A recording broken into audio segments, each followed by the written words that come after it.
Hey YouTube, this is Ruben. Coming with you a new video today, and as you probably can tell from the title, you probably already know what this video is about. Alright, so we have a new president, and he's going to need a lot of help. Okay, and he wants to bring change to the community, to our country. So you have to ask the question: how can we help him make his job get just a little bit easier to help, implement the changes that he wants to provide for us? So what I did was I printed out, all of his policies and stuff. For those of you who are not familiar with all of his policies, you go to the website, go to his website, BarackObama.com, and check out what his views are, for the country. So I printed out all of them today. So I'm just going to go through a list of them. I'm not going to go into them deeply, too deep. I'm just going to just probably share some ideas as to what we can probably do to make his job just a bit easier. Like, for instance, like education. Okay. See, I'm a part of a robotics team. Okay. To Train Robotics here in the Bronx, New York. Okay. Been around for 10 years. And the name of the program, under the program that's provided this robotics program, is called U.S. First. And FIRST stands for Inspiration and Recognition in Science and Technology. Now, what that is that the program, what the program does is it gives,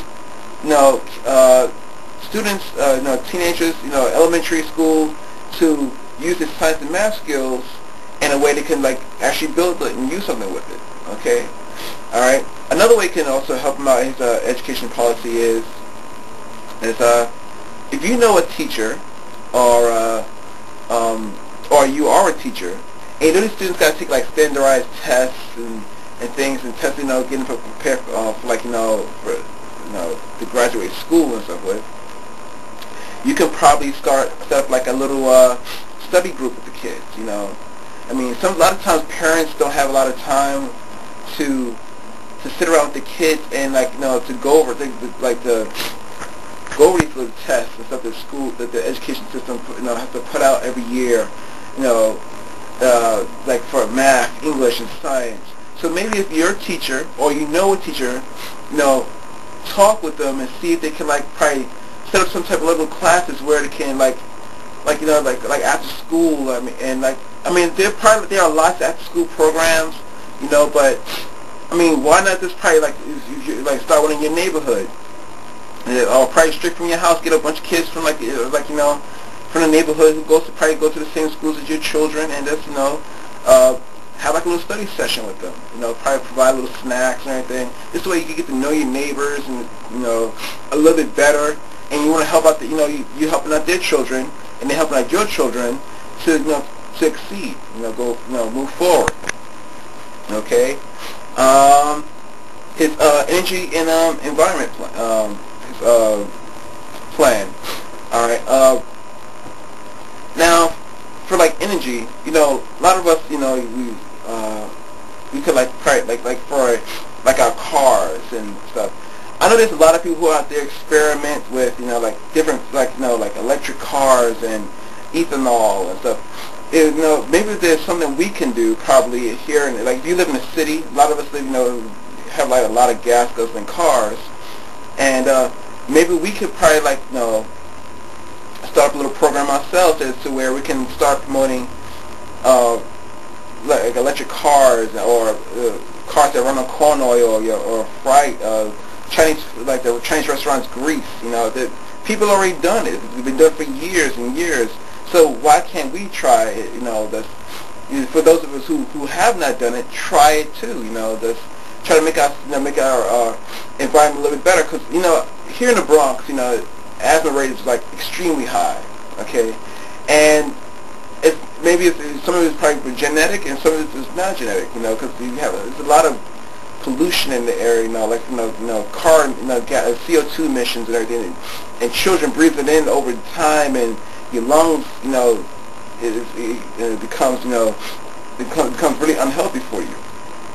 Okay, so I say, also probably for also on energy, you can probably have little workshops somewhere to how to keep your house or your apartments, or how to conserve energy in your apartments. Like cutting out certain lights or changing light bulbs, or that's some things like that. If you have a house, and how to insulate your homes better so you don't have to use as much gas. So if you have a gas or electric system to heat your home, things like that. Like for those who are really uneducated about the subject, for those of you who know more about the subject, can teach those much better in your communities.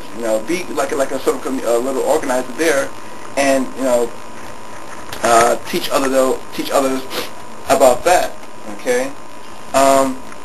Foreign policy. I'm not too sure what much we can do. I know we're not going to be going overseas and to talking to leaders and stuff like that. But there is more things we can do to help out people in foreign countries. Okay. For instance, sending food and clothing. Okay. For instance, the Red Cross does that in FEMA. So we can probably hook up with some of those other companies like them, and probably help out a little bit more in that area. Some food. It doesn't have to necessarily be money. There's some food. I was a part of this program in high school. It's called Building with Books. All right, and what we would used to do is to select a member of the group and go to a different country and help them build schools.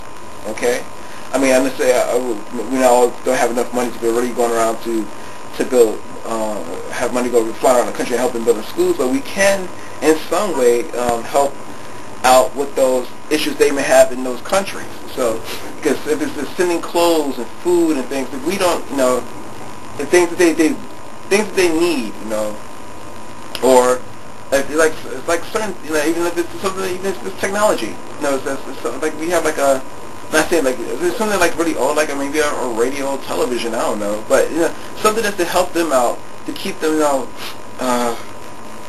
from suffering, and make their lives just a little bit easier. All right, let's flip to another one real quick. I'm just kind of going. Oh, sorry, giving a shot in the bathroom. Kind of going in order. Okay, like for Social Security, in seniors. Okay, if you're a social worker or social workers, and they are in the in it every day with the social and know about these programs. Maybe if you're a social worker, you can set up a little workshop or something around your in the neighborhood that you live in. And there's probably a whole bunch of seniors where you live, and a lot of them don't know about certain programs. Maybe you can help them out and do certain programs to help them to make their lives a little bit easier. I mean, there's programs out there people that really don't even know about. And there's some things my mother don't know about. She's receiving Social Security, and maybe you can help them out with tell them what their programs are, and the benefits, and what's not so beneficial about these certain programs, and what's going to hurt them in the long run, and what's not going to hurt them in the long run. So maybe you can be a leader in that. And if you know a neighbor who's having to be in that, just talk to them about it, get them involved into helping out the elderly in your neighborhood. Okay. All right. Let's see. Civil rights. All right.